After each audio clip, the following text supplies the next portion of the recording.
겸손과 기도. 찬미 예수님. 그때 베드로가 나서서 예수님께 말하였다. 보시다시피 저희는 모든 것을 버리고 스승님을 따랐습니다. 예수님께서 말씀하셨다. 내가 진실로 너희에게 말한다. 누구든지 나 때문에 또 복음 때문에 집이나 형제나 자매, 어머니나 아버지, 자녀나 토지를 버린 사람은 현세에서 박해도 받겠지만 집과 형제와 자매와 어머니와 자녀와 토지를 100배나 받을 것이고 내세에서는 영원한 생명을 받을 것이다. 그런데 첫째가 꼴찌되고 꼴찌가 첫째 되는 이들이 많을 것이다. 주님의 말씀입니다.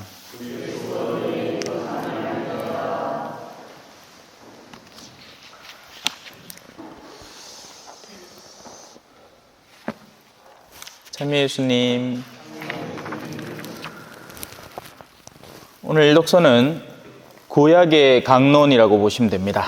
집에 가셔서 이 매일 미사책 쫙 찢어가지고 벽에다 붙여놓으시고 하느님께 어떻게 예물을 드리는가 너무나 명백하게 적혀 있습니다. 거기에다가 화답송까지 금상첨화입니다. 그죠? 제사 때문에 너를 벌하지는 않으리라. 너의 번제야 언제나 내 앞에 있다. 우리의 제사는 진실한 내면의 제사가 되어야 되고 그 안에 가득 찬 우리의 열정의 제사가 되어야 됩니다. 그게 아닌 껍데기만의 제사를 하느님께서는 절대 원치 않으신다는 거죠. 그 껍데기가 아무리 화려하더라도. 하나하나 다 나오잖아요. 그죠? 구약에서 나오는 모든 제사들은 하나의 비유법, 상징들입니다. 뭐 곡식을 흔들어 바쳤다. 그러면 곡식을 무슨 곡식을 바쳐야 되고 얼마를 흔들어 바쳐야 되고 바칠 때마다 어떤 행동을 해야 되는가 하는 게 중요한 게 아니라 은혜를 갚는 것이 고운 곡식 제물을 바치는 것이다. 한 개 한 개가 다 설명이 되고 있습니다. 그죠? 그래서 그렇게 두면 좋을 거예요. 제가 준비한 강론은 복음입니다. 100배. 자, 100배. 어마어마한 양이죠. 집과 형제와 자매와 어머니와 자녀와 토지를 100배나 받을 것이고, 이거 언제 떼보자 되겠다, 그죠? 네. 요 매뉴얼대로 한번 잘 따라가 봅시다. 먼저는 소유란다, 무언가를 우리가 가진다라는 개념에 대해서 우리가 진지하게 고민을 해봐야 됩니다. 우리는 정말 우리가 가지고 있는 것을 가지고 있는 게 맞을까요? 한번 고민해 본 적 있습니까? 여러분들 집에 쌓여있는 수많은 것들을 정말 여러분들이 가지고 있는 게 맞습니까? 아마 뭐가 있는지 모르기도 할걸. 창고 구석에 뭐가 있는지. 그죠? 예? 골방에, 다락방에 안에 저 구석에 내 뭐 놔뒀는데 이미 기억에서 사라져버린 채 그냥 거기 우두커니 있는 겁니다. 예. 나중에 보고는 맞다 할 물건들이 거기 얼마든지 많겠죠. 예. 우리 창고도 그렇습니다. 그죠? 성당 창고 안에 뭐 있는지 압니까? 아무도 모를걸? 예. 근데 막상, 자, 이거 그럼 버립시다 하면, 안 됩니다 할 물건들이 거기 천지빛깔이죠. 예. 다 썩어 문드러져 가는데, 습기가 차고, 다시 동결됐다가, 그렇게 또 더웠다가 하면서 온갖 벌레 먹을 건 다 먹고 생쇼를 하고 있는데, 많은 이들은 자신이 쓰지도 못하는 것을 가지고 있는 경우가 많습니다. 창고에 물건이 있다고 그 물건이 창고 것이 되지는 않죠.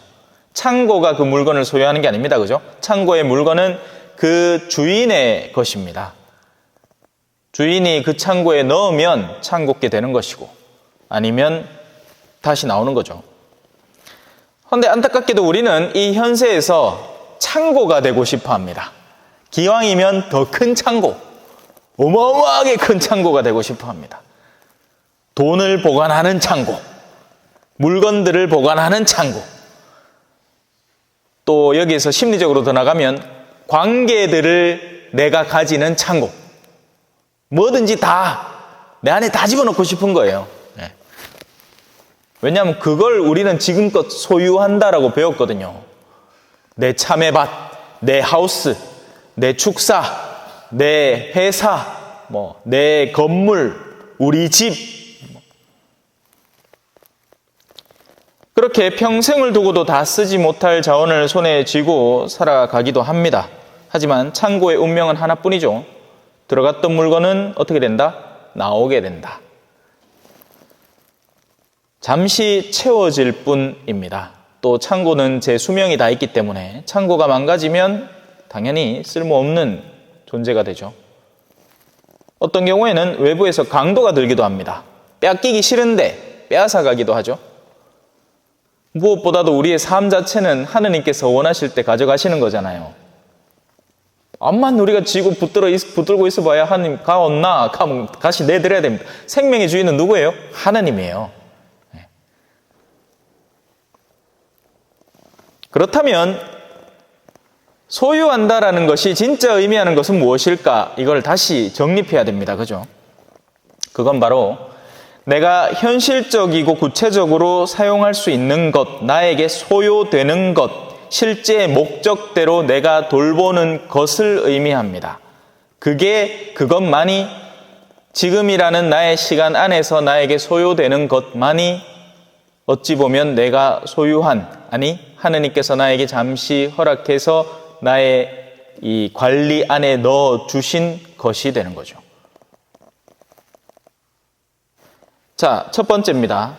집이라는 곳은 내가 편안히 머무르고 쉴 수 있는 곳을 집이라고 합니다. 맞죠? 예. 그런데 이 집은 공간의 존재 여부보다는 내가 어디에 가능하게 머무를 수 있는가가 사실상 더 중요한 일이 됩니다. 여러분에게 있어서는 상당히 한편 집같이 여겨지죠. 왜냐하면 여기 오면 편안하잖아요. 그죠? 그렇다면 여기가 집입니다. 하지만 밖에 우리 성당 사람이 아닌 사람이 불쑥 들어와서 잠깐 앉아 있는다고 그게 순식간에 집이 되나요? 아니죠. 그럼 그 사람에게는 집은 아닌 겁니다. 반대로 어디에서든 잘 수 있는 사람은 그 어디에서든이라는 공간들이 모두 집이 됩니다. 예수님은 이렇게 말씀하셨죠. 사람의 아들은 머리 둘 곳조차 없다. 그 말은 그 어떤 데도 머리를 둘 수가 없다는 얘기가 아니죠. 예수님은 잘 잤습니다. 그죠? 폭풍이 몰아치는 배 위에서도 잘 잤어요. 예수님은 고개만 눕히면 그냥 바로 자는 타입이라. 예. 하지만 예수님에게 있어서 마지막 집은, 진정한 의미의 집은 하느님 곁이겠죠. 이 세속의 어딘가를 차지할 영역이 아닌 겁니다. 그래서 하느님을 따라서 자신의 삶을 선택한 사람들, 오늘 복음의 사도들 같은 존재들은 사실 믿는 이들의 누구에게나 환영을 받게 됩니다. 바오로 사도가 그 수많은 선교 여행을 떠날 수 있었던 것은 어딜 가더라도 믿는 이들이 거기에 있었고, 없으면 믿는 이들을 만들어냈고, 그렇게 되고 나면 그들은 기꺼운 마음으로 복음의 빛을 전하는 사도를 자기 집에 모시고 싶어 하기 때문이죠. 그렇다면 그곳이 곧 그들의 집이 됩니다. 저는 볼리비아도 집이고, 여기도 집이고, 인도네시아에서도 제가 불쑥 찾아갔더니 어서 오시라고 당신 집에 기꺼이 자리를 허락해 주셨고, 호주에서도, 멜번에도, 일본에도, 오사카에도, 미국에도, 캐나다에도 어디든지 신자분들이 가면 아이고 우리 집에 좀 계시 있어, 딴 데 가지 말고 하는 분들이 가득했습니다. 또 어디든 제가 가는 곳에는 복음에 목마른 사람들이 있었고, 그 복음을 더 기꺼이, 가능하다면 더 자주 오래 듣기 위해서 기꺼이 저에게 공간을 마련해 주는 분들이 계셨죠. 물론 예수님은 이제 더러운 영에 걸린 사람을 고쳐주고 나서는 그 동네 돼지를 치던 이들에게서 쫓겨났죠. 나중에 나옵니다. 오늘 복음의 후반부에. 자, 두 번째 파트입니다. 형제, 자매, 어머니, 자녀까지. 이건 관계라는 것을 의미합니다. 관계라는 것은 무엇이냐? 우리 한국 사람의 특징이죠. 어떻게든지 피를 전수해준 자식을 갖고 싶어 합니다. 절대 입양은 안 해요. 그죠? 예. 어떻게든지 내 새끼가 중요한 거예요. 그런데 이제 나중에는 그 새끼라는 개념 자체가 아주 욕설로 바뀌죠. 그놈의 새끼. 그죠? 처음에는 내 자식, 강한 애착을 지닌 내 자식이었는데 나중에는 이게 내 자식이 맞나 싶을 정도로 황당한, 예?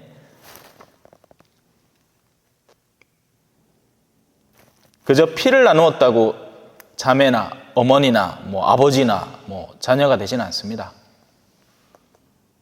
피를 나누었지만 형제 자매보다 못한 사람들도 많죠.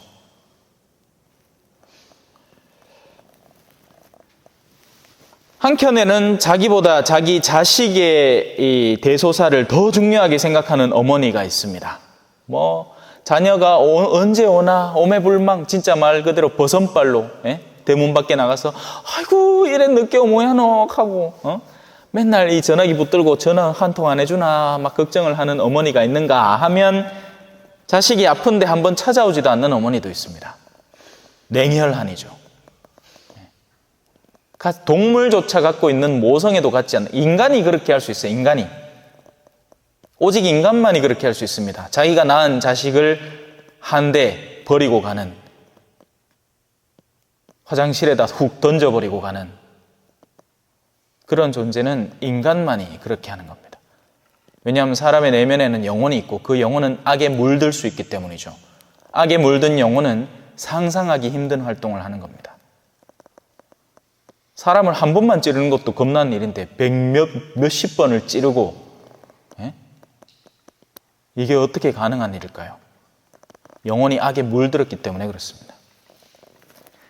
또한 적지 않은 경우에 서로의 탐욕으로 인해서 형제 간에 자매 간에 다투는 경우를 자주 보죠. 예. 자주 봅니다. 저희 외가에서도 봤고, 예. 하여튼 돈이 개입되면 그 전까지는 하하호호 지내던 사람들이 미친 듯한 이 시선 자체가 확 바뀌죠. 무시무시한 일이 벌어집니다. 독하면 일어난 일이에요. 어디에서나. 돈이라는 것이 본격적으로 개입될 때, 이해관계가 개입될 때 형제, 자매 이딴 거 없습니다. 언제부터 형제, 자매였다고. 내 것 빼앗아가려는 원수가 되지. 무시무시한 거죠, 이건.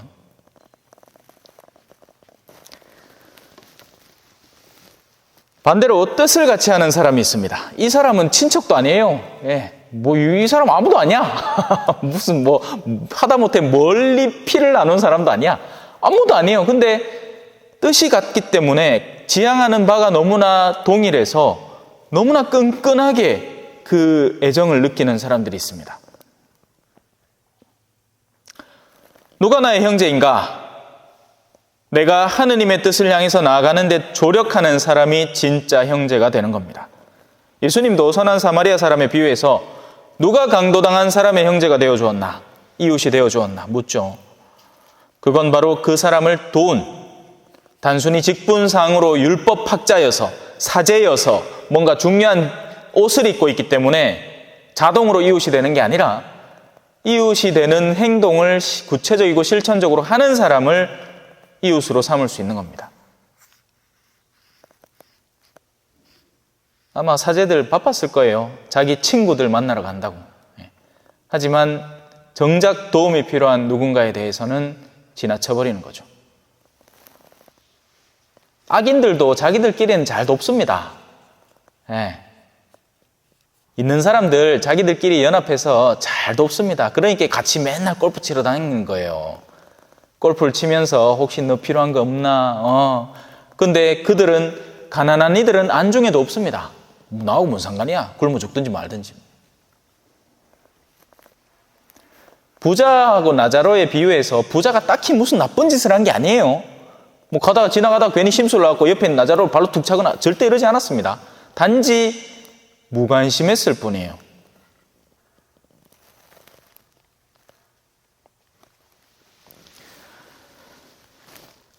가난한 이들을 진정으로 도울 때 우리는 그들의 마음을 얻게 됩니다. 배고파 보셨잖아요. 그죠? 예. 그러니까 초콜릿 또 기브미 해갖고 미군이 초콜릿 하나 득 던져주면 난리 나는 거야. 그게 기억이 콱 bek히는 거죠. 그 배고픈 시절에 나한테 초콜릿 준 사람, 눈 푸른 이방인. 정말 굶주리고 가난한 이들에게 무언가를 주는 것만큼 그들의 마음을 쉽게 얻을 수 있는 방법은 따로 없습니다. 부유한 이들에게 빵을 나누면 거칠의 인사로는 고맙다 합니다. 그런데 몰래 볼걸? 이 빵 얼마짜리고? 이거 내 좋아하는 카스테라 맞나? 아니줌만 못한 행동을 한 거죠. 반면 배고픈 이에게 음식을 주는 이는 그가 배부름을 체험하면서 느끼게 되는 감사를 나누어 받게 됩니다.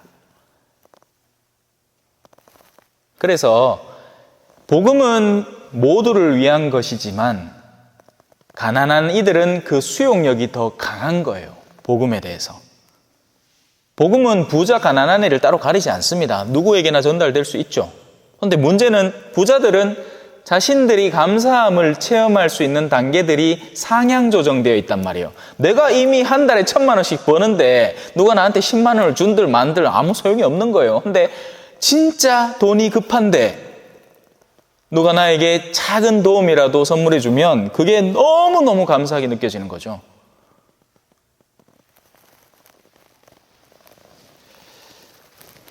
그래서 때로 우리는 너무 부유하게 살지 않는 게 오히려 낫습니다. 좀 굶주린 상태로 사는 게 좋아요. 오늘 저는 점심 때 나가서 양평 해장국 다 가가 10,000원짜리 그거 내장탕 한 그릇 먹으면서 하나님 너무 고맙습니다. 이래 맛있는 음식을 어떻게 세상에 만들어 놓을 수가 있노? 야, 이래 야들야들한 내장을 어떻게 내가 그러고 나서는 이제 시내 딱 가가 김밥 2줄 딱 사가 2,500원짜리 집에 오늘 저녁에 딱 모십니다. 이래 맛있는 김밥이 있을 수 있나? 배고프면요 우리가 먹는 모든 것들이 감사하게 됩니다. 배부른 사람한테 그거 줘보소 고맙다 하나 내한테 말 안 주는겨? 받을 때는 아유 고맙습니다 하면 쓰레기통 예쁘겠지. 누군가에게 무엇을 받아서 전혀 기쁨을 느끼지 않을 정도라면 이미 우리는 부유한 사람입니다. 이 부유하면은 물질적인 가난과 정신적인 가난과 영적 가난을 아우르는 거예요. 때로 우리는 너무나 교만해서 영적인 가난을 못 느낄 때도 있습니다. 하느님이 당신의 몸을 우리 입에 직접 넣어주시는데도 하나도 안 고마운 거예요. 맨날 먹는 거 그러면 영혼이 위험한 상태에 있다는 거죠. 감각하지 못하는 영혼이 된 겁니다. 자, 이제 마지막으로 들어갈까요? 토지입니다. 토지나 집이나 뭐가 다른가 싶죠? 토지라는 것은 집과 비슷한 공간을 의미하는 것 같지만 집은 우리가 거주하는 실질적인 영역을 의미한다면 토지는 재배하는 곳을 말합니다. 하나님을 진정으로 따르는 사람은 자신이 영혼을 기를 수 있는 영역을 포기하지 않습니다. 이게 무슨 말인지 잘 모르겠지만 좀 더 설명이 들어가 봅시다. 게으른 사람들은 자신이 영혼을 기를 수 있는 몫을 심지어 타인에게 떠넘겨 버립니다. 충분히 자기가 할 수 있는 일인데 영혼을 기를 수 있는 텃밭들, 내가 말씀을 전하고 복음을 전하고 해서 사람들을 빛의 길로 이끌 수 있는 가능성들을 이 토지라는 개념에 깨어있는 영혼은 절대 놓치지 않죠. 내가 복음을 전할 수 있는 기회인데 이걸 왜 딴 사람한테 주겠어? 내가 직접 하지. 그런데 게으른 사람들은 아이고 요거 좀 해줘서 하고 능가 봅니다. 딴 사람에게. 그래서 가진 자는 더 가져 부유하게 되고 가지지 못한 자는 가진 것마저 뺏기게 되는 거예요. 뺏긴 게 아니라 자기 스스로 양도하는 거죠. 마치 야곱이 에사우에게서 장자권을 불콩죽 하나 주면서 사온 것처럼. 장자권은 굉장히 중요한 권한인데 하느님의 축복의 권한인데 에사우에게는 그건 아무 가치가 없는 거였거든요. 그러니 줘버립니다.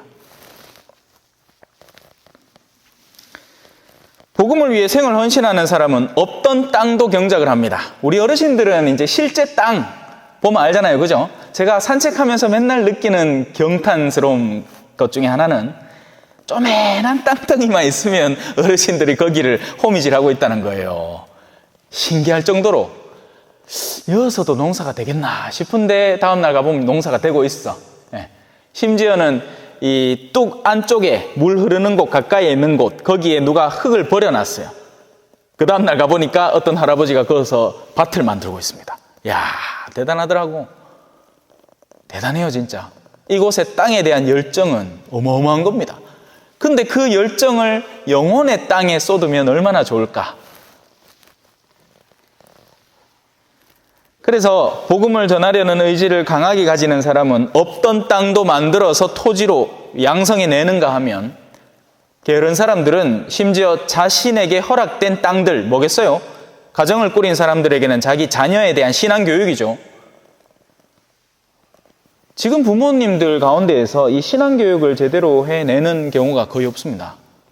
다 맡기려고 해요. 성당에 다 떠넘기려고 합니다. 근데 성당은요, 신앙교육의 본거지가 절대 아니에요. 신앙교육의 본거지는 가정입니다. 밥상머리예요. 부모의 삶이 고스란히 넘어가는 거예요. 성당에서 백날 가르쳐보면 뭐합니까? 집에서 아무것도 실천 안 하는데. 그래서 거기서부터 실패를 하는 거예요. 원래 가톨릭 가정이라는 것은 자녀를 신앙으로 이끌라고, 심지어는 관면혼을 하면서도 신자가 아닌 배우자에게 당신의 아내가 자녀들과 함께 신앙생활을 하는 것을 허락하시겠습니까? 하는 약속까지 받아오는데 실패하는 겁니다. 우리도 지금 우리나라의 그런 인구정책하고 비슷한 거예요. 원래 선교정책의 가장 으뜸은 신자인 아를 많이 낳으면 될 거 아닙니까? 그죠? 예? 신자 가정에서 신자 아들이 나오면 거기서 뭐 사제도 나오고 수녀님도 나오고 하겠지. 근데 이제 있던 신자 가정에서도 비신자 아이들이 나와버리는 거예요. 이거 뭐야? 있던 텃밭조차도 못 가꾸는 그런 판이 되는 거죠. 그래서 그들은 스스로 토지를 내던지는 사람들입니다. 거기에 씨앗을 심으면 얼마나 훌륭한 나무가 자라는데 밭에 묻힌 보물들을 내던져 버리고 있는 거예요. 아이고 뭐 당신 가져가서 우리 필요 없다 이렇게 하고.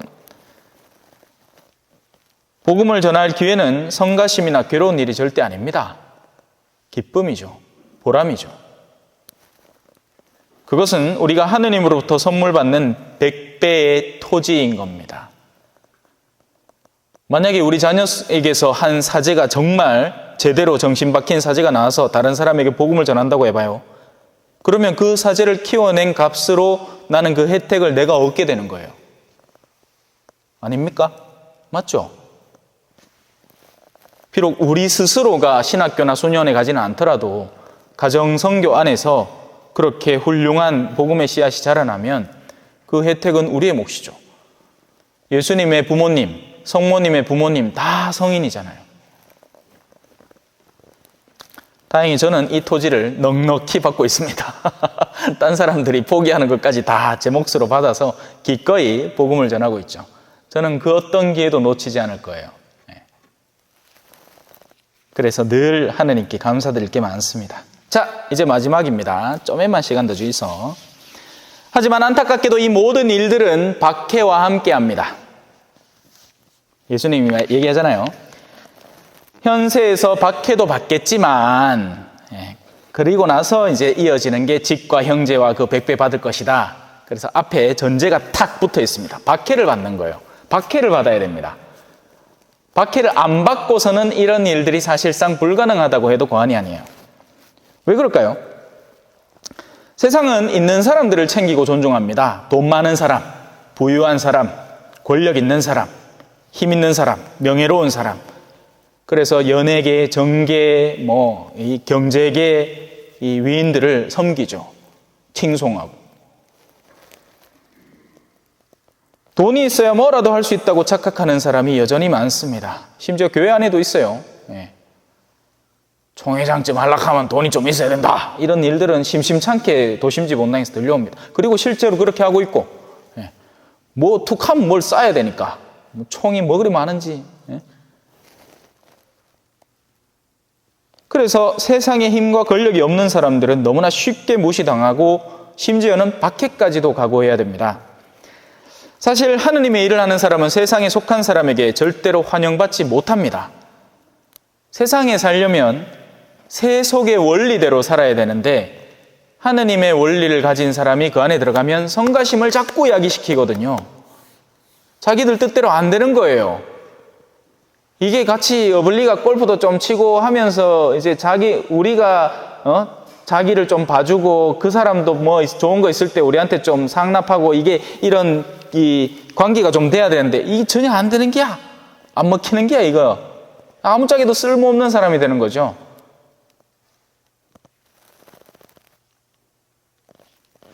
전통적으로 세상의 권력은 멍청한 백성을 원해왔습니다. 3S 알죠? 스포츠, 섹스, 하나 뭐더라? 뭐 하나 하여튼 그 국민들을 우민으로 만드는 정책입니다. 와! 골! 와! 안타! 와! 그렇게 하고 있으면 진짜 고민해야 될 문제가 뭔지 전혀 생각지 못하게 되니까요.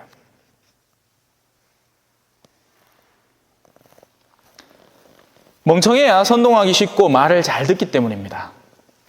심지어는 교회 안에서도 이제 그런 경향을 지닌 사목들이 존재해 왔었죠. 겁주는 거예요. 그라했기에 이런 신자들이 탄생하는 겁니다. 오늘 금요일인데 내 고기 좀 해먹는데 괜찮을까 얘? 아이고 또 성사 봐야 되지요. 겁이 막 미친 듯이 나는 거예요. 두려움에 사로잡힌 신앙인들이 양산되는 겁니다. 하지만 복음을 전하는 이들은 사람들의 마음을 하나님의 빛으로, 빛의 본질로 초대하고 밝혀주기 때문에 그래서 세상의 권력은 빛을 전하는 사람들을 싫어하는 겁니다. 싫겠죠. 어둠은 원래 빛을 싫어하니까요. 세상의 힘은 인간의 내면의 욕구를 바탕으로 유혹을 할 수밖에 없습니다. 욕구가 없으면 미끼가 고기들에게 전혀 탐욕스러움을 주지 못하면 무슨 낚시가 되겠습니까? 무슨 그물질이 되고요. 미끼를 탁 던지면 그쪽으로 싹 모여와야 낚아챌 수가 있죠. 하지만 그 유혹거리가 내면에 없는 사람은 유혹당하지 않죠. 그래서 복음의 열정에 사로잡힌 사람을 유혹하는 건 불가능한 일이고 따라서 세상의 힘은 그들을 증오하기 시작하게 되는 것이고 그래서 박해는 너무나 자연스럽고 당연한 일이 되는 겁니다. 아멘. 찬미 예수님, 겸손과 기도.